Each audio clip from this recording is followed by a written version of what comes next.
What's up, y'all? Welcome back to Vlogoween. It's your girl. Y'all already know what time it is. As y'all can see from the title below, I'm gonna be reading some spooky scary stories. So we're gonna get right into the first story. The first story is titled True Crime for Halloween. So they start off by saying, I have quite a few stories to share. They range from paranormal to psychic visions to true crime. So you'll be hearing from me quite a bit. By the way, I would like to remain anonymous in this particular story due to the subject matter. You'll see why in a bit. My story is an encounter I had back in 1997. It was October when I moved from Texas to New York to live with a relative. I was 22 years old from a small country town about 75 miles outside of Houston. So New York was a huge culture shock for your girl. Although I spent most of my life divided between this town and Houston, nothing could prepare me for the first time I laid eyes on NYC. I was excited, elated, and nervous, but it wasn't long before I was able to find my flow. Fast forward about 8 months, I had gotten a super fun job on Broadway, found a great group of people. I'm casually dating several gorgeous guys. I've learned the trains and brought in the new year in Brooklyn.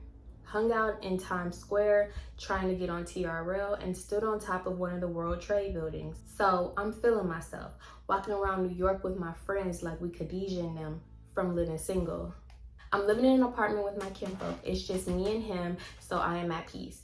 There was a barbershop and a bodega attached to this building, so you already know there were a lot of people hanging out front. Most of them guys. It's usually the same guys, so I got used to seeing them. But one day, there was a new face in the crowd, and he was beyond handsome. This is the 90s, so he had that D'Angelo vibe happening with his cornrows, light brown eyes, mocha brown skin, full set of beautiful lips, wearing Timbs, and an accent that sent me every time he spoke. Yeah, he was looking good. Every day I came home from work, he was there asking me about my day as he opened the door for me. Everything about him should have made me melt, but I didn't. I couldn't put my finger on it, but something somewhere was wrong, real wrong. Every time I saw him, he asked me for a date. Now, I'd become the queen of casual dating. Baby, I was in them streets. Not sleeping around, we know queen. But I was seeing movies and eating for free every turn. And yet, I couldn't make myself say yes to this dude. I would decline every single time, but I somehow knew to turn him down easy. I played the mousy, giggly chick saying stuff like, oh, I don't know, I'm sort of seeing someone right now, and I don't want to do that to him. I really wanted to see where this goes. I just knew to play coy with this dude. My gut was urging me to do that anyway. It was working because he never got too angry or anything. He just smiled and held the door open for me. Once he asked me for a hug and said, you're a good girl, I know you are. I don't know why, but for some odd reason, that little statement creeped me out. Like, what you gonna do if I'm not, sir? Nah, I'm good on that. Yeah, I just gave him a hug and kept it moving. But suddenly one day, he wasn't there. He just wasn't there. A week passed and it seemed like he just simply disappeared. Not that I was sad or anything, but I was actually relieved. I didn't know why I felt so relieved. About a week and a half had passed after he seemingly vanished off the face of the earth. About a week and a half after he seemingly vanished off the face of the earth, I came home to my kinfolk handing me a detective card saying a detective came by. I'm like, what do you mean, detective? That made no sense to me, and no, I did not call back. So naturally, the same detective paid another visit, but this time I was home. Except now it's two detectives. I let them in, nervous as hell. They asked me if I knew a man by the name of Jonathan Doe, and I'm like, no, I don't. I have no idea who that is. Well, that's when one of them pulls out a small stack of photos. Photos of him standing in front of the building, photos of me standing there talking to him, and finally a photo of me hugging him. It was none other than the creepy D'Angelo. I did not know his name. I never knew because I never asked, so why bother? Now, here I am, scared than a mug, explaining the whole thing to two real-life NYPD detectives, like I'm on an episode of Law and Order. I'm flipping out because I don't understand what the hell is happening around here. Why am I being questioned about creepy D'Angelo? Yeah, well, they proceed to tell me exactly why I'm being questioned. And honey, that was the end of me. I was ready to head back to Houston after all the mess I heard. Turns out my instincts had been absolutely correct, and I had in fact dodged a bullet. They really want to cut grass today. The reason why they were questioning me is because they had been posted up at this building across the street. The barbershop and bodega was under surveillance by law enforcement, suspecting both to be a front for drug trafficking. As they were watching and taking photos of the comings and goings of all the foot traffic, they set about identifying the people in their photos. That's when I recognized a familiar face, his face. Turns out he was on a wanted list. What was he wanted for? This man was on the run from Baltimore, wanted for the murders of 3 women and suspected in the disappearance of another. You could have folded me up and mailed my ass back to Texas, and I would have let you. I could not believe it. So I'm like, well, why didn't you arrest him when you realized who he was? I needed to know these things because here I am sitting up trying to let him down easy, feeling creeped out every time I'm seeing him because he would do weird shit like look at me in my eyes without blinking. I'm feeling some type of way, hugging him because I'm too afraid to say no, not understanding I'm feeling this way because this fool is an entire serial killer. This is literally why women are scared to reject men. Because we are afraid that they will harm us. That's a real factual fear. It's something that happens every day and it's sad. Excuse them cutting grass in my background. So she says, but here your ass is watching him do the shit through binoculars, talking about, yeah, that's him. We'll get his ass tomorrow. You hungry? Yeah, I'm hungry. Yeah, because that's really what the police be doing. That's why a lot of these unalivers, yeah. That's why they be getting free and not caught for 50 years. Like, sir, my whole life is in danger and you across the street snacking. Make it make sense. Their explanation for not immediately arresting him was that by the time his identity was confirmed, something must have spooked him because he was gone. Until this day, I have no idea if they ever caught him. I could never find anything on him after this. He could still be out there like Michael Myers, slashing... slashing with precision. Nope. Slashing ninjas with precision like it's forever Halloween. It's just too much for your girl. I'm not built for such foolishness. I know that's right. Okay, so they ended the conversation by giving me another card asking me to call if I remember anything else or if I see him again. If I see his ass, I'm not seeing his ass because I'm gonna be too busy running. Less than a week later, it's about 4 a.m. and I'm asleep. This is a 4-story building and our apartment is on the 4th floor. So I'm asleep dead ass when suddenly I am jolted out of my damn slumber. I wake up to the sounds of a helicopter hovering above the building. Bright lights twisting and turning everywhere, foot stomping down the stairway with yelling and pounding on doors. Damn, the laws are raiding a barbershop and the apartments of everybody involved in the trafficking of drugs in and out of the barbershop. I tell you, I was done. It wasn't too much longer after that mess when I brought my ass back to Texas. Harlem was just too damn much for me, baby. Texas all day, every day. It goes down to H-time. Ugh. I am not about that life. Me either, sis. Listen, if you know my backstory, I mean, actually something have went down like that for me, but that's another story for another time. Thank you so much for sending in your story. That was crazy. I would love to hear your other stories, your paranormal stories especially. That was crazy. And it's just, it's crazy because you never know who you are in the presence of. Their demeanor and on the outside, like, I feel like you could fake it, but if you're good with yourself and you know yourself and you trust yourself, your intuition will let you know exactly who they are. You might not know, you might not see it, but it will come out. Always trust your intuition. That was definitely intuition. I'm so glad you did not go on a date with that person, ever be alone with that person. That is so creepy because who knows what could have happened. On to the next story. This story is titled My Paranormal Experience.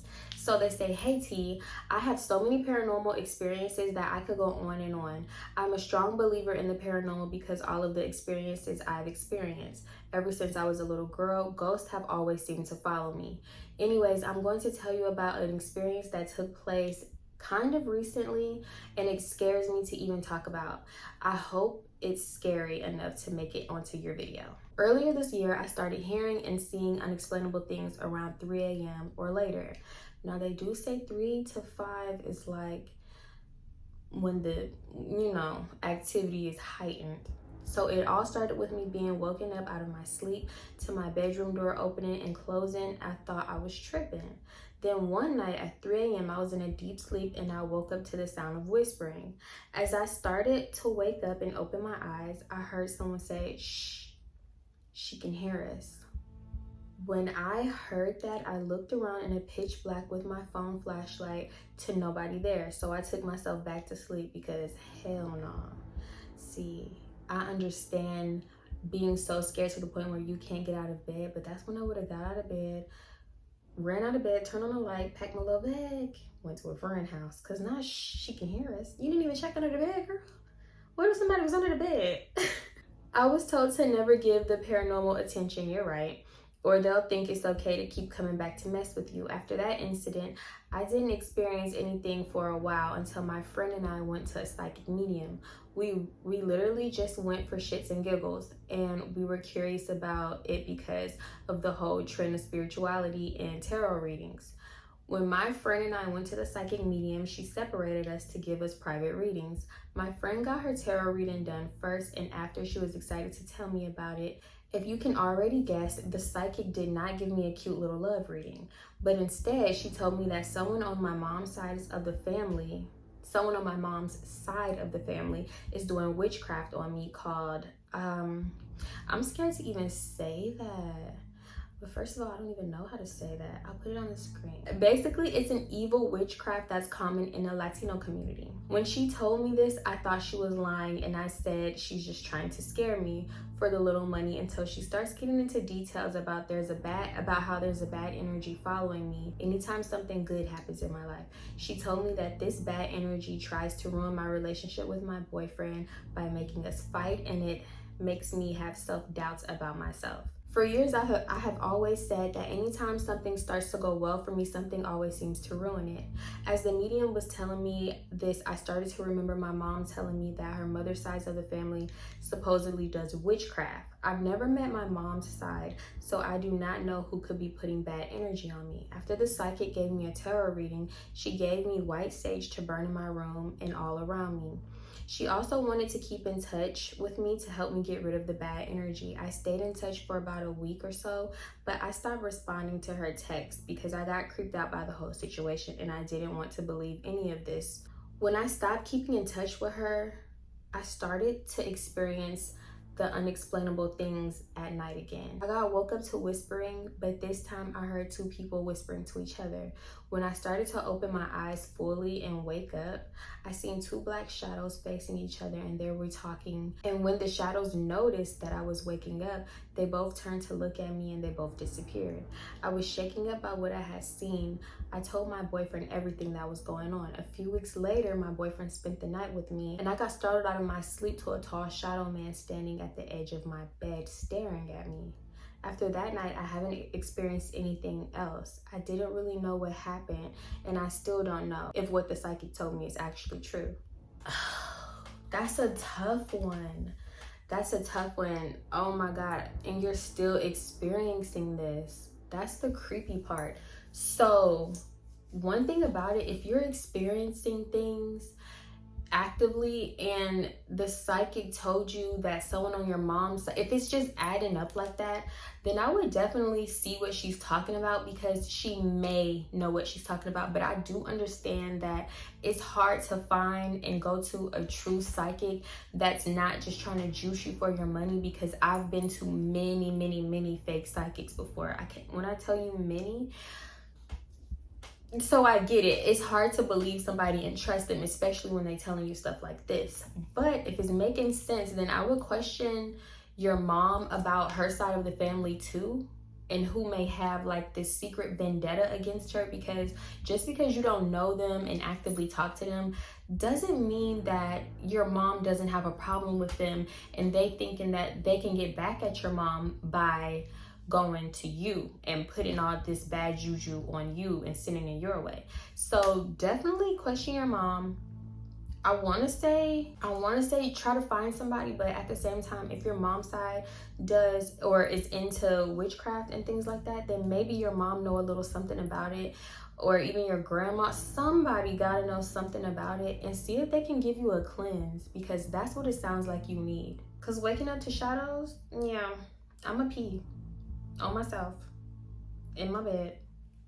And I don't care. I feel like that's a justified peeing in a bed situation. Because one thing about it, I don't play like that. I do not play like that. Thank y'all so much for sending in y'all stories. I love, as weird as it sounds, I love reading creepy stuff like this. Yes, I will sit up here all day and read y'all emails and creep myself out. Yes, I will. So yeah, thank y'all for sending it in. I appreciate it. I love spooky tea. Let me know if y'all enjoying spooky tea, and make sure y'all send y'all stories in. I will have the email on the screen and in the description box, okay? And also, if y'all have some suggestions for a Vlogtober, Vlogoween, whatever we doing here, y'all. At this point, we winging it, okay? We really winging it right now. So yeah, if y'all have any suggestions, leave them in the comments. Comment anything, a pumpkin, a ghost, a skull, anything, because the comments help so much. Anyway, y'all, if you like this video, make sure you give it a thumbs up, leave me a comment, and hit that subscribe button, and you know I'm gonna see y'all in my next one, probably tomorrow. Okay, bye. They want to cut grass today. They don't cut grass no other day. Matter of fact, they haven't cut grass in a month. I had to break out a character of spooky tea. I'm finna get hood tea, hunty. Fuck they cutting grass for? Now they better get in. Like, oh, I really want this to be spooky and ominous, but let's just find out what D'Angelo did. Not me picturing it, y'all.